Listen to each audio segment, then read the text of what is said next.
I'm sure you have heard this saying, he who plans to sell to everybody will eventually sell to no one. And that is why you need to be careful when appealing to the populace about your products. You need to be specific, because if what you are planning to do is to sell to everybody, I can tell you that, just like the quote said, that you will eventually sell to no one. And this is a major undoing for many business owners. And having been a business consultant for over 6 years now, I can tell you that from experience and from consulting for different clients, that this is a major undoing. And in this quadrant that I have on the board, I will explain to you in a way that you will understand how to have an ideal customer. And this also helps you, positions you to be an industry dominator, or it gives you a competitive edge in your industry. So let's go into it, because having a specific set of customers or of a demography that you are selling to gives you a competitive edge that others will not be able to stand. Let's look at it. So in this quadrant, we have the high quality. When it comes to products now, we have the high quality products, but the price is also high. Then we have these quadrants. The quality is high, but the price is low. Now we have this, it is low quality, low price. Then we have low quality, high price. The question is, where does your product or where does your service falls into when it comes to these quadrants? You need to be able to define it. So let me give you examples and how it can hurt your business when you fail to get it right in this quadrant. I will tell you how it will hurt your business. Now, when it comes to high quality, high price, let's talk about cars and phones now. High quality iPhone, high quality, high price. What comes to mind when it comes to a car, for instance? You talk about Rolls Royce, you talk about Lamborghini, you talk about Ferrari. The quality is high and the price is high. When you talk about phones, you talk about Apple, you talk about Samsung, right? Can you imagine that Rolls Royce now want to start making cars for taxis? Or they want to start making cars for common men, for common people? What do you think will happen to them? The people who are already loyal to them, what will happen to them? They will start leaving them. Do you mean I'm using Rolls Royce with the logo of Rolls Royce on it? I will not be seeing it on a taxi? Because the people that are buying this product, they are set in for luxury. So the reason why they are going for this, so Rolls Royce, Ferrari, Lamborghini will not say because they want to appeal to everybody, they will now begin to make low cost vehicles. No. The moment they try that, the day they try that, they will lose their customers. And eventually, because this low quality, low price category also have their own set of people, they also have their own customer, they will likely find it hard to compete in this category. Because even when people hear Rolls Royce, it's already something that is registered. So the question is, where do you want to pitch your tents? So I hope you understand what I'm saying. Now, when it comes to high quality, low price, when we talk about cars, maybe you talk about Peugeot, you talk about Toyota, you talk about Honda. And when you talk about phones, maybe you talk about Tecno, Huawei, you talk about Redmi, and the rest. Their quality is high, even though you can't compare their quality with this, but at least the quality is high and the price is moderate, the price is low. The quality is high, at least from an average man, so which means that class is for middle class people. It's for middle class.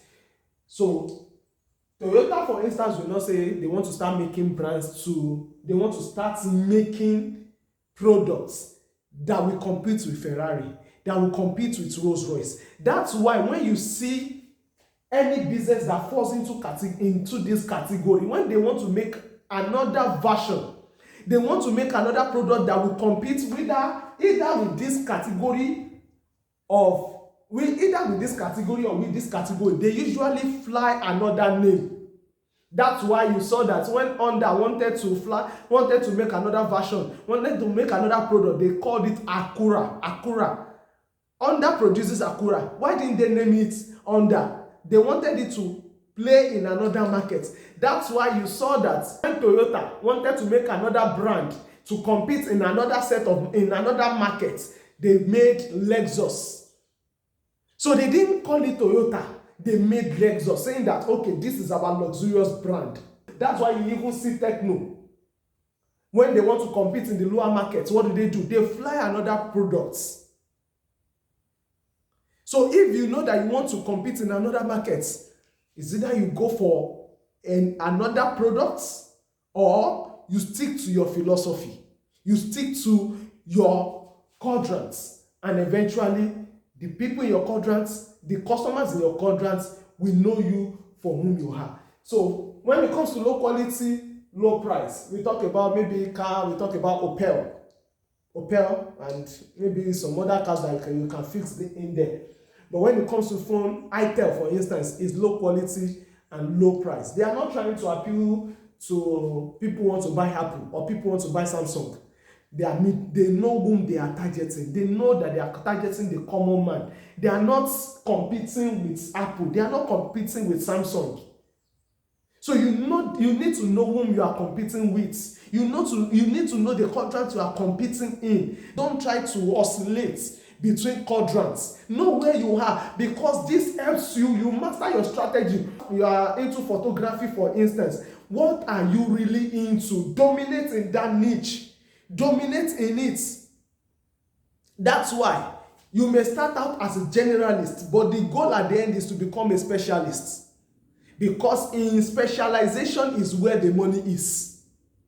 In specialization is where the money is. It is when you are investing that you specialize at the beginning, but you generalize later. Why? It is called diversification. You need to master one first before you now begin to know others. We need to get these concepts right. So in business, you may generalize because you are just entering the market. But the moment you begin to know, okay, this is what will work for me, it is to niche down, specialization. Just imagine a specialist hospital and a general hospital. Which one do people prefer? A general hospital is not trying to, for instance, you get to a specialist hospital, just the card alone could be 50,000. While in a general hospital, the card may be 2,000, 5,000. Because this is to appeal to a common man. But this they know. Just saying the doctor alone, the consultation could be outrageous. They are not trying to appeal to these people. They know that they are specialists. And there's markets for everything. There's markets for every industry. There's market for every quadrant. So you only need to be focused. Don't try to oscillate. So that's for this quadrant. And for this quadrant, it is low quality, high price. I don't want to put anything here. The reason I don't want to demarket, because low quality and you are selling for high price. We have some products there, but nobody should plan to be here. These are products that are overrated.